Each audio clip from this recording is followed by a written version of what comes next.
Tak teď.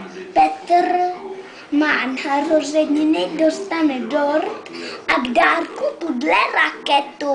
A dál?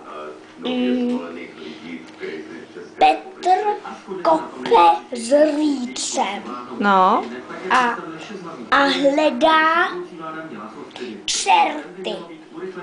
S rýčem? Hledá čerty? Jo, kope. Dobře, a dál? Vozí mimino v kocárku. Co vozí v kočárku? Mimino. A nevozí třeba tadyhleto? Co? Obrák. Já nevím. Ne, miminko. Dobře, a dál? A pak jde hledat veverky. To není veverka, to je bobr. Pak jde hledat bobry. A co s tím bobrem bude dělat? Nic, pustí ho. Tak proč ho hledá teda? No, aby si ho chytil a Tam- prohlíd. Aby si ho co? Prohlíd. Je bezvadný. A dál? A pak jde hledat obra. A co bude dělat s tím obrem?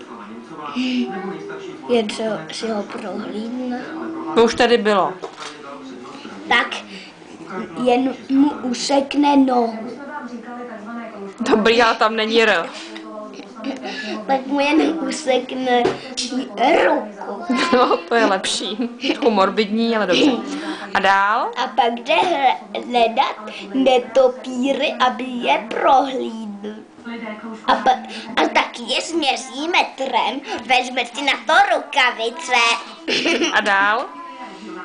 Teď už. Ještě máš tamhle, tadyhle máš. Tady.